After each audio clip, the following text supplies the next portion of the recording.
মই ভাৰতৰ প্ৰধানমন্ত্ৰী নৰেন্দ্ৰ মোদী ডাঙৰীয়াক ধন্যবাদ জনাইছোঁ। স্বাধীনতাৰ প্ৰায় ৭০ বছৰৰ পিছত প্ৰথমবাৰৰ কাৰণে নৰ্থ ইষ্টক ইমান গুৰুত্ব দিয়া প্ৰথম প্ৰধানমন্ত্ৰী আমি নৰেন্দ্ৰ মোদী ডাঙৰীয়াক পাইছোঁ। প্ৰথমতে মই তেখেতৰ দীৰ্ঘায়ু কামনা কৰিছোঁ।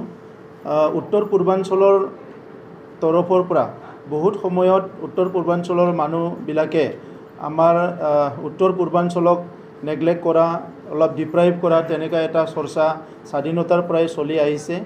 আৰু তেনেকুৱা এটা সময়ত আজি নৰেন্দ্ৰ মোদী ডাঙৰীয়াৰ যিটো কেবিনেট মিনিষ্ট্ৰী ভাৰত চৰকাৰৰ, তাত 5জনকৈ নৰ্থ ইষ্টৰ পৰা মিনিষ্ট্ৰীত মানে স্থান দিয়াটো সঁচাকৈ এইটো এটা ডাঙৰ এটা এচিভমেণ্ট।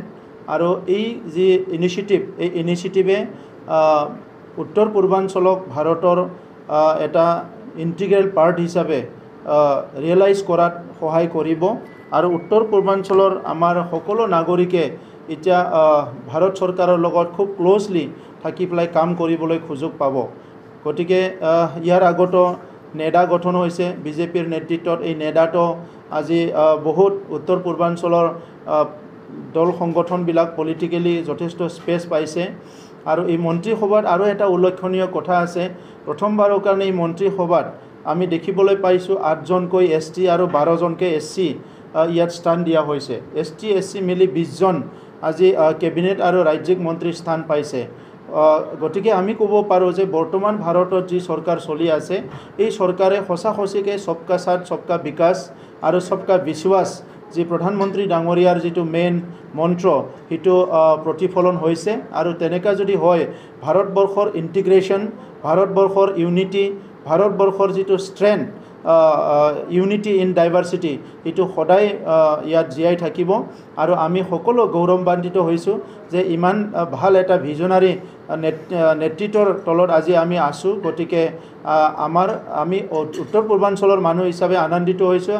আৰু অসমৰ মানুহ হিচাপে আৰু বেছি আনন্দিত হৈছোঁ কি অসমত এইবাৰ আমি কেবিনেটত ভাৰতৰ যিটো মন্ত্ৰী কেবিনেট আছে, তাত এজন ইতিমধ্যে আমাৰ কেবিনেট মন্ত্ৰী পাবলৈ সক্ষম হৈছোঁ আৰু এজন ৰাজ্যিক মন্ত্ৰী ইণ্ডিপেণ্ডেণ্ট চাৰ্জ আমি পাবলৈ সক্ষম হৈছোঁ। গতিকে সেইটো অসমৰ কাৰণে ডাঙৰ এটা এচিভমেণ্ট। আৰু এতিয়া আমাৰ অসমত নতুন চৰকাৰ গঠন হৈছে। মুখ্যমন্ত্ৰী হিচাপে ডক্টৰ হিমন্ত বিশ্ব শৰ্মা ডাঙৰীয়া এজন ডাইনেমিক নেতা হয়। গতিকে 2জন কেন্দ্ৰীয় মন্ত্ৰী আৰু অসমত এটা শক্তিশালী চৰকাৰ। এইবাৰ অসমৰ 3 কোটি আমাৰ যিটো 32 লাখ জনসাধাৰণ আছে, আমাৰ উন্নয়নটো আমি ক্ষিপ্ৰতাৰে আগুৱাই লৈ যাব পাৰিম আৰু এটা পৰিৱৰ্তন আমি দেখিবলৈ সক্ষম হ'ম, সেইটো মই বিশ্বাস কৰোঁ। বেছিকৈ এক্সপেক্ট কৰোঁ আমাৰ প্ৰধানমন্ত্ৰী ডাঙৰীয়া আৰু গৃহমন্ত্ৰী ডাঙৰীয়াৰ পৰা। মই ৰিয়েলাইজ কৰিছোঁ, বহুত মেল মিটিঙত কৈছোঁ, এটা সময়ত আমি ভাৰতৰ প্ৰধানমন্ত্ৰী বুলি ক'লে আমি ৰিয়েলাইজ কৰিছিলোঁ, মানে হয় ভাৰতৰ প্ৰধানমন্ত্ৰী আছে বুলি ফিল কৰিছিলোঁ। এটা সময়ত আমি গৃহমন্ত্ৰী বুলি ক'লে আমি এটা ধাৰণাহে কৰিছিলোঁ কি আমাৰ ভাৰতত গৃহমন্ত্ৰী আছে। কিন্তু যোৱা 5টা বছৰত, যি 5টা বছৰ আগৰ 5টা বছৰ আৰু এতিয়া মানে ইতিমধ্যে 2টা বছৰ হ'ল, এইখিনি সময়ত মানে যিটো আমাৰ এটা বছৰ হ'ল চৰকাৰ যিটো পালোঁ আমি কেন্দ্ৰীয়ত, আমাৰ গৃহমন্ত্ৰী ডাঙৰীয়াই প্ৰায় জিলাই অসমত ঘূৰি গৈছে। আমাৰ প্ৰধানমন্ত্ৰী ডাঙৰীয়াই বডোলেণ্ডত 2-3 বাৰ আহি গৈছে। আৰু সেইটো যিটো আমি দেখিবলৈ পাইছোঁ কি সঁচাকৈ আমাৰ ইয়াত এটা ডাঙৰ এটা পৰিৱৰ্তন আহিছে। আৰু সেইকাৰণে আজি আমাৰ নেতাই যিহেতু ইমান পজিটিভ, ইমান ডাইনেমিক আৰু ইমান ইনক্লুচিভ চিন্তা লৈ পেলাই কাম কৰে, গতিকে বাকী কেইজন যিটো মন্ত্ৰী, আমাৰ 5জনকৈ নৰ্থ ইষ্টৰ মন্ত্ৰীসকলে নিশ্চয় আমাৰ এই অঞ্চলৰ উন্নয়নৰ কাম কৰাৰ লগতে ভাৰতবৰ্ষতো তেখেতসকলে ভাল নেতৃত্ব দিব। আৰু উত্তৰ পূৰ্বাঞ্চলৰ তৰফৰ পৰা তেখেতসকলে গৈ ভাৰতবৰ্ষখন নেতৃত্ব দি পেলাই উত্তৰ পূৰ্বাঞ্চলৰ যিটো আমাৰ গৰিমা, সেইটো মান সন্মান, সেইটো ওপৰলৈ আৰু উঠাই লৈ যাব, সেইটো মই আশা কৰিছোঁ। মই 2জন মন্ত্ৰীকে অসমৰ কংগ্ৰেচুলেশ্যন দিছোঁ। প্ৰথমতে আমাৰ সৰ্বানন্দ সোণোৱাল ডাঙৰীয়া, প্ৰাক্তন কেন্দ্ৰীয় মন্ত্ৰী আছিল, প্ৰাক্তন মুখ্যমন্ত্ৰী আছিল আৰু এতিয়া পুনৰ কেবিনেট মন্ত্ৰী দায়িত্ব পালে, মই কংগ্ৰেচুলেশ্যন দিছোঁ। দ্বিতীয়তে আমাৰ ৰামেশ্বৰ তেলী ডাঙৰীয়া, কেইবছৰমান আগত তেখেতে কেন্দ্ৰীয় মন্ত্ৰী হিচাপে নিৰ্বাচিত হৈছিলে, ফুড প্ৰচেছিং মিনিষ্টাৰ, আৰু তেখেতে ইমান ভাল ফলাফল দেখুৱালে, ইমান ভাল কাম কৰিলে, এতিয়া তেখেতে পুনৰ মানে এই মন্ত্ৰীত্বত এটা গধুৰ দায়িত্ব পালে, পেট্ৰলিয়াম মিনিষ্টাৰ আৰু লেবাৰ মিনিষ্টাৰ হিচাপে।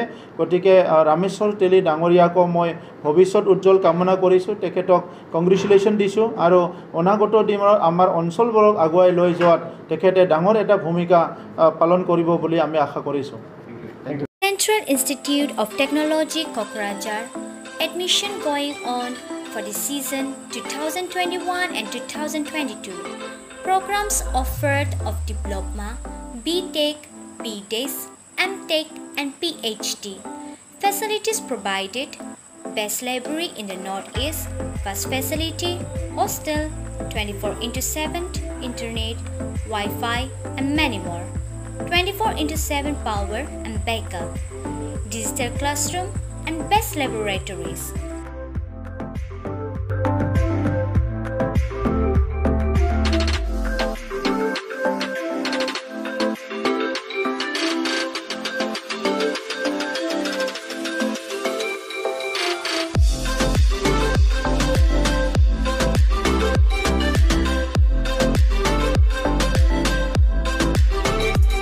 More details, contact us on 7086187124. Our email is citadmission@cit.ac.in.